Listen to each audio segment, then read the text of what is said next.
Hi guys, this is Donald.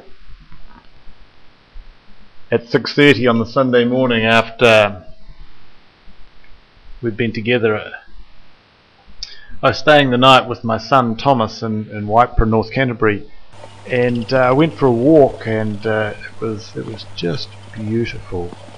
It gave me a great opportunity to reflect, and I recorded my reflection, and when I got back I compared it with the flip charts, and I thought, well, that's just going to be confusing because it had no sort of syncing with the flip chart. So I'm just going to go through the flip charts and just make some observations, but I'm going to have myself walking down that road as I do it because it was conducive to reflection.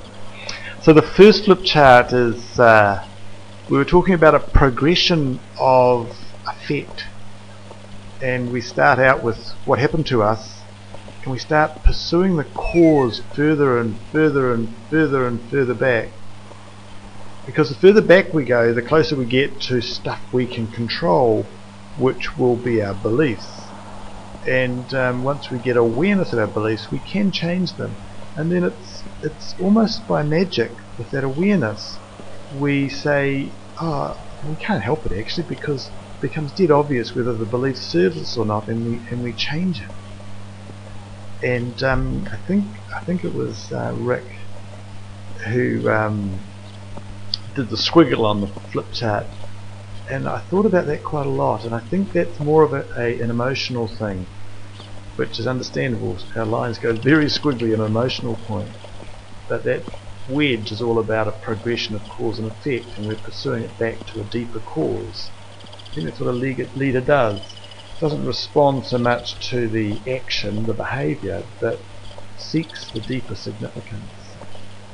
And of course, to be an agathist, we have to first of all accept that whatever happens to us is perfect. It's just an opportunity for us to ask, what's the deeper significance? What is the good question? The next flip chart is this 10-70-20, which is a simple framework to help us understand first where we're at, and then where other people are at. And like everything we talked about, if I was to sum it up, we talked about understanding what is with a framework, and then asking a good question to move to where we could be, or what could be. So the 10% is about the future.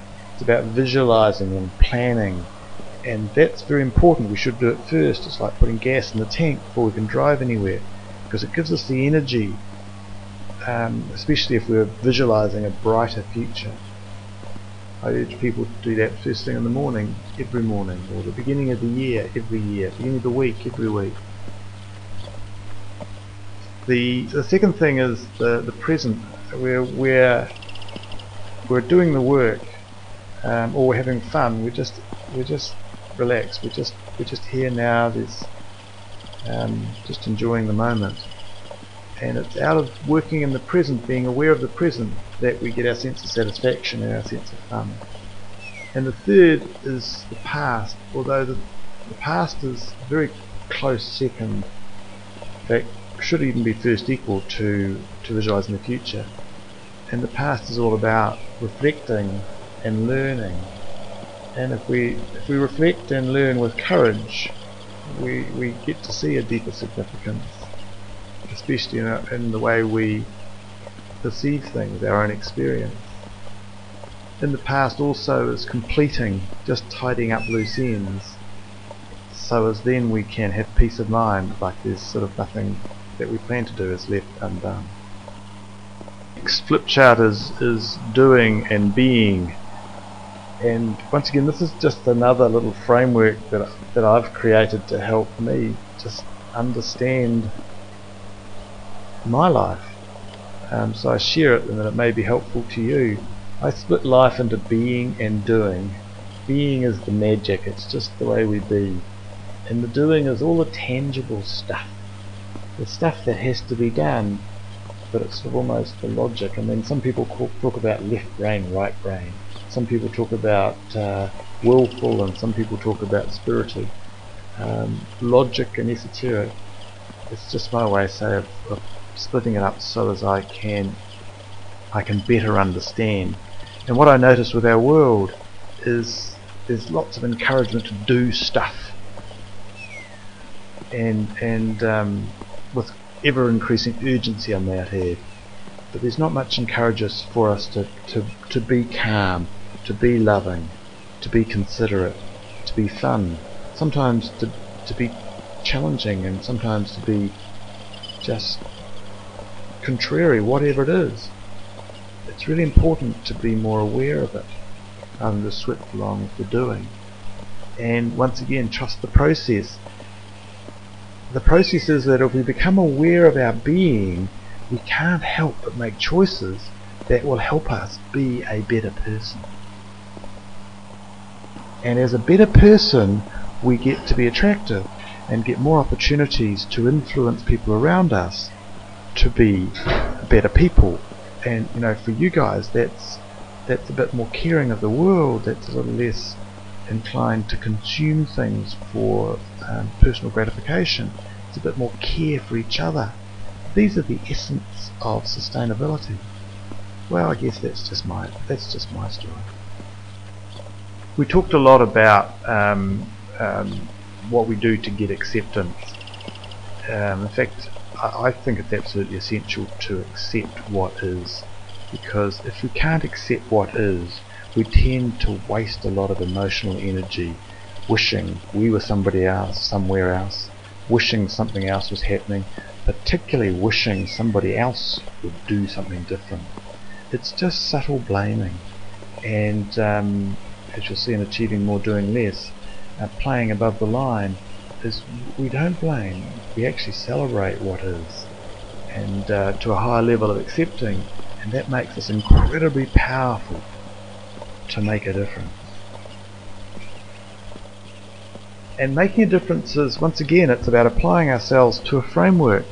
It's about clearly communicating a vision. It's about helping people, which is often us, in fact really us first all the time, understand who owns this, who is the person who needs to or should do or is most influential to make a change. And then we're going to coach them to say, well, what's the action? And the action is within their resources, and their emotional foundation is an absolute resource that will influence how much action is appropriate. However, if we do this in a group, we're also saying, well, how do we support each other? How do we bring in support? And the emotional support is so important, and that's what I sense in your group, which is just fabulous. And so as we can complete and get our peace of mind, it's very important that we measure and take time to reflect. How do we do? We had a vision, and we had sort of an expectation of the time that this action was going to take, and how do we do? To be able to get peace of mind, to be able to reflect, to be able to recharge, to be able to be present, we need to have some understanding of this time span, and how do we measure our progress? How do we acknowledge it? There's 3 flip charts all in one here. If we are calm and present, we become very attractive. I've talked about that. If we also have a vision and we're calm and attractive outside the norm, in other words, it's like the little circle out to the side, and we've positioned ourselves the right distance so it's the right amount of stretch, and we're attractive and we're visible, and particularly we're making the benefits of being out here visible, we then just notice who choose to join us. And it's absolutely free choice. If after a little while we notice nobody's joined us, we're either trying to stretch people too far, or we're not being visible. And so that's really simple, be clear, be good, be visible. However, all the time when we're out there in that little circle, we're separating ourselves from the mob. I say that most lovingly, and it is quite lonely. That's why we have to have our friends right out there supporting us, so as we can then stand out at the sharp edge of the wedge. I think I explained the weather just is. That's just a little game I play in my mind to to be less judging. When we refer to the weather as being incredibly good, there is always a flip side to that, and in fact we have to call wet weather probably bad weather, which is a bit tragic because we don't need to judge it. The weather just is. And it's not hard to understand, because what is terrible weather for some people is the most beautiful weather for other people. You know, just think of the skiers, they just love the snow. Just think about the farmers, they just love the rain. Just think about the energy generators, they love the wind. Just think about people who are trying to paint their roof. The sun is a curse. You know, it goes on and on and on. You don't have to think very far to see that it is just purely our perception, and it's an opportunity to practice being free of judgment and being true to ourselves and modelling it. I think that's really about being aware of our deeper thinking and our beliefs. And finally, the hubcaps. You know, it was just fabulous. First of all, it's fabulous that you guys chose to take a break. There was nothing sort of structured about that. It was just seemed like a good thing to do, so we went for a walk, and we just happened along the hubcaps, and it was just fabulous to watch all of us in our different responses to those hubcaps, and then to come back and reflect and see how other people responded. Some people were sad, some people just didn't think anything of it, some people were playful and they thought, what can we do with these? And some people were seeing what a incredible opportunity. And so that was just a great way of being relaxed, observing, and all of us coming to a conclusion about what could be. And when you share what could be after you've accepted what is, once you share it with your group and your friends, the synergy you can create is incredibly powerful. Then it's just a matter of the discipline to stick to the plan that your group has devised to be an influence. And you can go out and influence the whole world. And that's what I wish you all power to do when you go to Cancun, is be really clear. First of all, accept what is, and there's some atrocities out here, that's going to be a challenge to you. Be clear on what is, be loving, and concisely and clearly in unison communicate what could be, and you'll be respected and influence the world. So thank you very much for the privilege of being with you. As you're probably aware, the leader in any situation learns more than the team members. So I consider it a huge privilege and an absolute honour to have spent the day with you. And I just want to say thank you, and look forward to catching up after Cancun.